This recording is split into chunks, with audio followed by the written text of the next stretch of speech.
अस्सलामुअलैकुम my social media family. उम्मीद करती हूँ कि आप सब लोग हमेशा की तरह खुशबाश होंगे और हिफ्ज़-ओ अमान के साथ होंगे।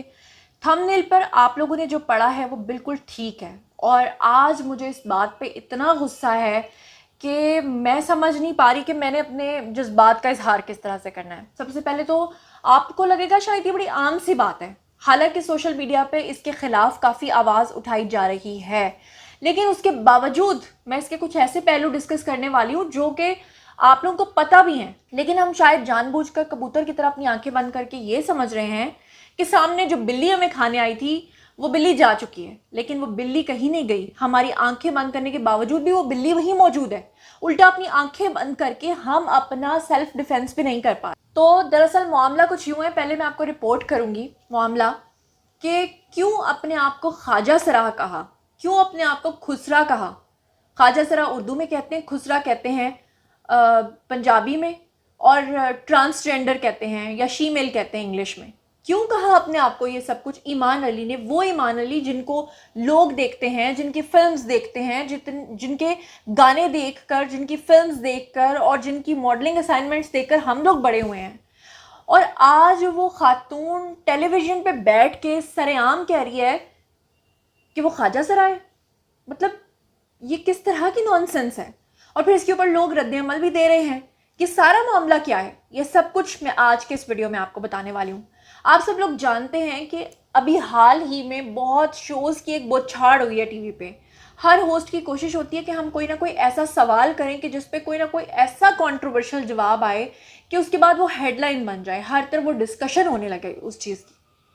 आप लोग जानते हैं कि पिछले काफ़ी अरसे से एक प्रोग्राम चल रहा है, घबराना मना है, जो कि वासे चौधरी करते हैं।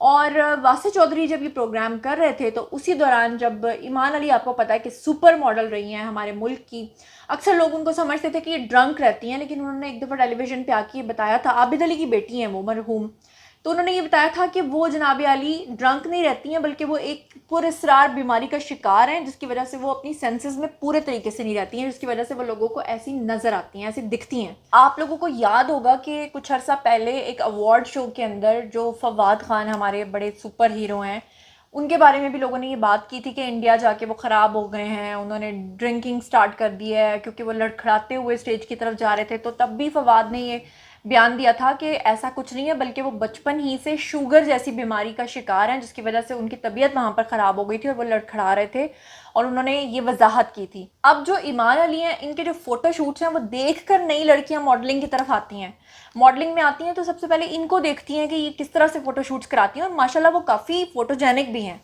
लेकिन उस वक्त क्या हुआ, जब उन्होंने प्रोग्राम के अंदर बैठकर ये बात कर दी कि लोग उनको भले ही खूबसूरत कहते हैं, लेकिन वो तो खुद को खुसरा समझती हैं, वो तो खुद को ख्वाजा सरा समझती हैं। इस पे एकदम वासे जो है वो चौंके और उन्होंने कहा ये आप क्या कह रही हैं? तो उन्होंने कहा कि मुझे ऐसा लगता है अपने आप को देख कर कि मैं लड़की नहीं बल्कि खुसरे जैसी दिखती हूँ। जब ख़ास तौर पर उन्होंने कहा कि मैं अपनी सेल्फ़ी लेती हूँ तो सेल्फ़ी लेते हुए मुझे बिल्कुल ऐसा ही महसूस होता है।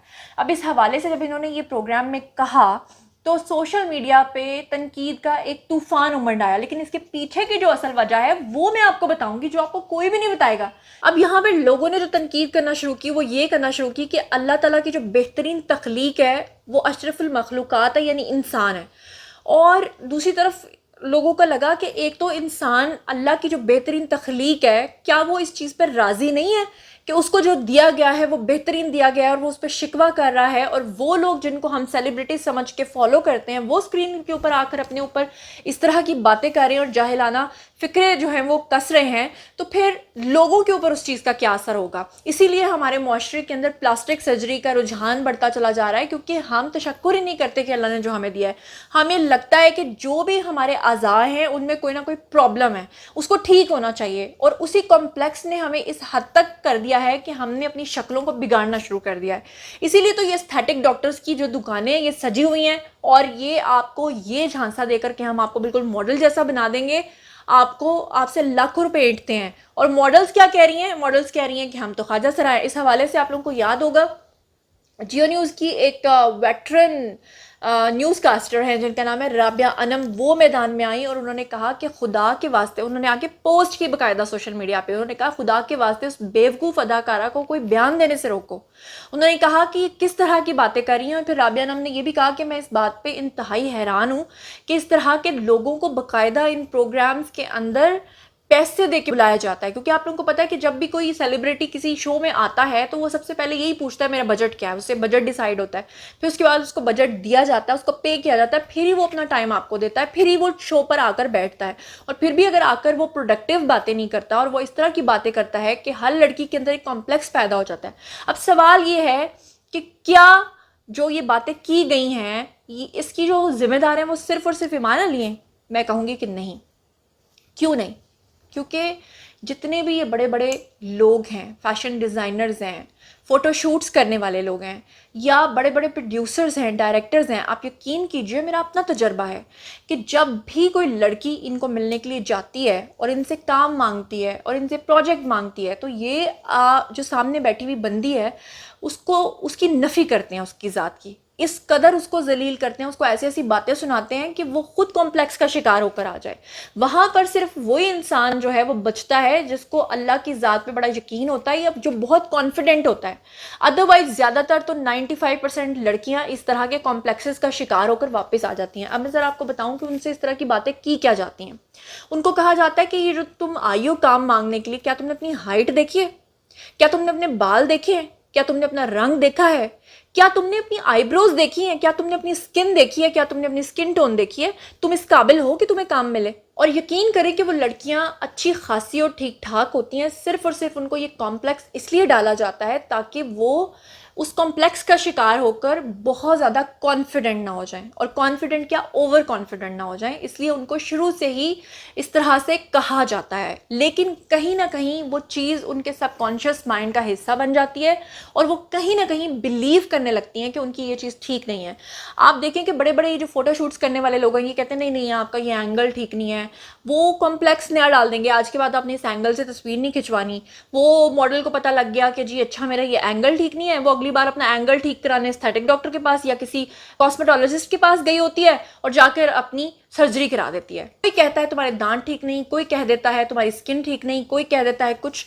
मैं सिर्फ इतना कहना चाहती हूँ कि आप जो हैं, जिस हाल में हैं, उसी हाल को बेहतर करने की ज़रूर कोशिश करें। मैं ये नहीं कहती कि आप बने संवरे ना, मैं ये नहीं कहती कि आपकी स्किन जैसी है वैसी रहने दें, आप उसको बेहतर ना करें, आप करें, लेकिन ऐसा मत करें कि कोई अगर आपके आज़ा के अंदर कोई नक्स निकालता है तो आप उसकी बात भी मान लें और फिर कहें कि हाँ तुम ठीक कहते हो और मैं इसको ठीक कराने चल पड़ूँ। इस कॉम्प्लेक्स का ना कोई इलाज है और ना ही इसका कोई हल है। चाहे आप अपने होंठ जो है बोटॉक्स करा के बहुत मोटे कर लें, चाहे बहुत पतले कर लें, क्योंकि जब आप बहुत मोटे कर लेंगे तो हो सकता है पतलों का फैशन आ जाए, फिर आप क्या करेंगे? हो सकता है जब लंबे बालों का फैशन हो तो आप छोटे कर लें, छोटे कर लें तो बड़ों का फैशन आ जाए। तो इन चीज़ों में मत पड़े, अपनी पर्सनैलिटी को ग्रूम करें, अपने अंदर की जो सलाहियात हैं उनको बाहर निकालें और बीइंग अ सेलिब्रिटी खुदा के वास्ते कोई जो है ना जिम्मेदार बयान दें। ऐसा मत करें कि स्क्रीन पे बैठ के आप अपने आप को ख्वाजा सरा कह रही हैं और जो हमारे मुल्क की लड़कियां हैं उनको आप तरह तरह के कॉम्प्लेक्सेस में डाल रही हैं। इस बारे में आप लोगों का क्या ख्याल है? आइए कमेंट सेक्शन में मेरे साथ शेयर कीजिए, बताइए क्या आपकी ज़ात की किसी ने नफ़ी की है कभी?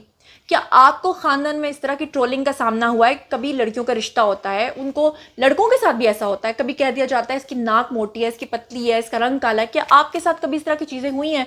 और अगर हुई हैं तो आपने किस तरीके से उनको डील किया है? मुझे आकर ज़रूर बताएं। देखिए, मैं अपनी एग्जाम्पल आपको देती हूँ कि मुझे अक्सर लोग कहा करते थे कि तुम्हारी नाक बहुत लंबी है, तो मैं आगे से पता है क्या जवाब देती थी? मैं ये जवाब देती थी कि या देती हूँ कि मुझे अपने नाक पे माशाल्लाह फ़ख्र है कि अल्लाह ने इतनी अच्छी नाक मुझे दी है, क्योंकि मेरा नाक जो है वो सुतवा नाक है और सुतवा नाक तो दुनिया में होता ही बहुत कम है। अच्छा, अगर मुझे कोई कह देता है कि जी आपके बाल तो बहुत ज़्यादा पतले हैं, सिल्की हैं, तो मैं कह देती हूँ हाँ चाइनीज़ के भी ऐसे ही बाल होते हैं, मुझे बहुत पसंद है सिल्की बाल। अगर कोई मुझे कह देता है कि आपकी हाइट तो बहुत लंबी है, तो मैं कह देती हूँ कि अल्लाह का लाख लाख शुक्र है कि मेरी हाइट इतनी लंबी है। और अगर कोई छोटी लड़की मेरे सामने आ जाती है तो यकीन करें, मुझे अक्सर छोटी एक्ट्रेसेस ये बात करती हैं कि भाई हम आपसे कद में बहुत छोटे हैं, हमें कॉम्प्लेक्स हो रहा है, हम क्या करें? तो मैं उल्टा उनकी तारीफ़ करती हूँ, उनको कॉन्फिडेंट करने के लिए मैं फौरी तौर पे कह देती हूँ कि ओहो देखें आप लोग कितने खुश नसीब हैं कि आप लोग हील पहन सकते हैं। देखिए मैं हील नहीं पहन सकती, हालांकि मुझे हील पहनने का कोई क्रेज़ नहीं, लेकिन सिर्फ मैं उनको इनकरेज करने के लिए इस तरह की बात करती हूँ ताकि वो लोग खुश हो जाएं। तो अगर कोई मुझे कहता है कि जी आपका कलर फेयर है, आप कितनी खुश नसीब हैं, तो मैं उनको फौरी तौर पर कह देती हूँ कि देखिए फेयर कलर के तो बड़े सारे नुकसान होते हैं। अच्छी बात है कि आपका सांवला कलर है, इसमें कितनी अट्रैक्शन है। हालांकि मैं जो हूँ जैसी हूँ मैं उतने में खुश हूँ, लेकिन मेरी कोशिश है कि सामने वाले को इनकरेज किया जाए। लेकिन आज के दौर में हर इंसान दूसरे के नकाइस निकालता है, उसको डिस्करेज करता है, जिसपे कि आपको आज से कॉन्फिडेंट होना पड़ेगा और इस तनकीद को जीरो टॉलरेंस के साथ लेके चलना पड़ेगा। इस बारे में आप लोगों का जो भी ख्याल है कमेंट सेक्शन में आइए, मेरे साथ शेयर कीजिए। मजीद खबरें, व्लॉग्स, इंटरव्यूज़ और सियासी तस्दीरें जानने के लिए मेरे साथ कनेक्टेड रहना हरगिज़ मत भूलिएगा। चैनल को सब्सक्राइब कर लीजिएगा। अपना बहुत ख्याल रखिएगा। अल्लाह निगहबान।